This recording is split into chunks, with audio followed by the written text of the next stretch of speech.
Question number 33 है, जब 3360 रुपए में कोई वस्तु को बेची गई तो जो लाभ प्राप्त हुआ जो कि उस लाभ की धनराशि का ठीक दुगुना था, जो कि तब होती जब उसे 2400 रुपये में बेची जाती, तो वस्तु का क्रय मूल्य क्या है। वस्तु का क्रय मूल्य निकालने के लिए यहाँ पे 3360 में कोई वस्तु को बेचा जाता है, जो दुगुना लाभ होता है, दुगुना लाता है, जो 2400 में जो लाभ हो रहा था उससे दुगुना लाभ होता है। 2400 में x लाभ हो रहा है, तो 3360 में बेचने पर 2x लाभ होता है, यानी घटा देंगे इसको, घट जाएगा कितना, 960 आ जाएगा।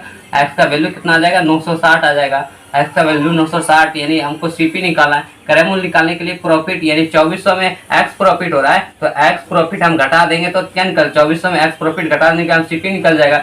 यानी 2400 में x प्रॉफिट हो रहा है, यानी x प्रॉफिट कितना निकला है, 960 घटा देंगे तो हमको सीपी निकल जाएगा।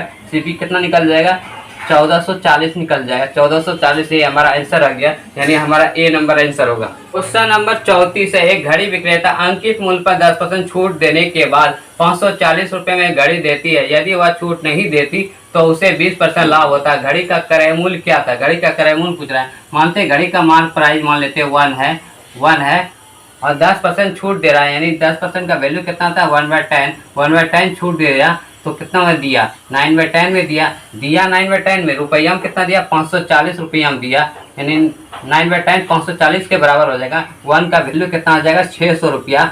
अगर वह छूट नहीं देता 20% लाभ होता, यानी 120% का वैल्यू कितना हो जाएगा, 600 रुपया। 600 रुपया 100% का वैल्यू कितना आ जाएगा, 100% का वैल्यू कितना आता है, 500 रुपया आ जाएगा। 500 रुपया, यानी क्रय मूल्य कितना है, 500 रुपया। ये हमारा आंसर हो जाएगा, ए नंबर आंसर होगा। क्वेश्चन नंबर 35 है, एक पुस्तिका विक्रेता अपनी किताब पर मूल्य इस प्रकार छापता है कि 25% कमीशन देने के पश्चात भी उसे 20% का लाभ होता है। तो बताएं कि उस वस्तु पर छपा मूल्य क्या है जिस पर उसे 40 रुपया का लाभ मिलता है। उस वस्तु का छपा मूल्य पूछ रहा है जिस पर 40 रुपया लाभ हो रहा है। मानते पुस्तक का मार्क प्राइस 1 है, इस पर 25% कमीशन दे रहा है। 25% का वैल्यू कितना होता है, 1/4, यानी 1/4 कमीशन दे दिया। दिया कितना में, 3/4 में दिया। 3/4 देने के बाद भी 120% का लाभ होता है, यानी 120% के बराबर हो जाएगा। यानी 3/4 120% के बराबर। 1 का वैल्यू कितना आ जाएगा, 160 रुपया। यानी मार्क प्राइस कितना है पुस्तक का, 160 रुपया। मार्क प्राइस कितना है पुस्तक का, मार्क प्राइस पुस्तक का कितना है, 160 रुपया मार्क प्राइस है। तो इस पे 20 रुपया का लाभ हो रहा है, इस पे 20 रुपया का लाभ हो रहा है, यानी प्रॉफिट हो रहा है। प्रॉफिट 20 रुपया का हो रहा है, हमको 40 रुपया प्रॉफिट चाहिए। 40 रुपया प्रॉफिट चाहिए तो कितना मार्क प्राइस होगा, तब कितना मार्क प्राइस हो जाएगा, यानी 320 रुपया मार्क प्राइस होगा। 40 रुपया प्रॉफिट चाहिए तो 320 रुपया मार्क प्राइस होना चाहिए। ये हमारा आंसर आ जाएगा, यानी डी नंबर आंसर होगा। क्वेश्चन नंबर 36 है, एक आदमी एक टीवी 3000 रुपया में खरीदता है। वह टीवी की कीमत का 10% एंटीना और 10% स्टेबलाइजर खरीदने पर व्यय करता है। अब वह उस टीवी को कितने में बेचे ताकि 20% का लाभ हो। यानी टीवी का मूल्य दिया गया कितना, टीवी का मूल्य दिया गया है 3000 रुपया। 3000 रुपया, इसका 10% एंटीना पे खर्च कर रहा है, यानी टीवी का मूल्य का 10% एंटीना पे खर्च कर रहा है, यानी 300 रुपया एंटीना खर्च कर रहा है। एंटीना पे खर्च कर रहा है 300 रुपया, और स्टेबलाइजर पे भी 10% खर्च कर रहा है, यानी टीवी का मूल्य का 10% स्टेबलाइजर पे खर्च कर रहा है, यानी 300 रुपया स्टेबलाइजर पे भी खर्च कर रहा है। स्टेबलाइजर पे 300 रुपया खर्च कर रहा है, यानी टोटल खर्च कितना हो गया, 3600 रुपया।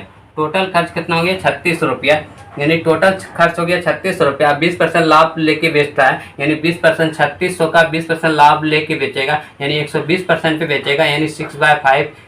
20% का वैल्यू कितना था, 120% का वैल्यू कितना, 6/5, यानी कितना बेचेगा, ये कट जाएगा 720 बार में, यानी कितना हो जाएगा, 4320 रुपया, यानी 4320 रुपया में बेचेगा, यानी 4320 रुपया में बेचेगा। ये हमारा आंसर आ गया, ये हमारा आंसर आ गया, यानी ए नंबर आंसर होगा। क्वेश्चन नंबर 37 है, मोहन ने 20% लाभ पर राम को अपनी घड़ी को बेच दिया और राम ने 20% हानि पर इसी घड़ी को श्याम को बेच दिया। यदि श्याम को घड़ी के लिए 192 रुपया चुकाने पड़े तो बताएं कि मोहन ने इस घड़ी को कितने में खरीदी थी। मोहन ने घड़ी खरीदी थी, मान लेते 1 में घड़ी खरीदी थी, 20% लाभ पर राम को बेच देता है, यानी 20% लाभ लेके, यानी 120% में बेच रहा है। 120% का वैल्यू कितना था, 6/5, यानी 6/5 में राम को बेच दिया, यानी 6/5 राम ने खरीद लिया और राम ने 20% हानि पर श्याम को बेच देता है, यानी राम ने 20% इसका हानि पे बेच देता है, यानी 4/5 हानि पे बेच देता है, यानी 4/5 में बेच देता है,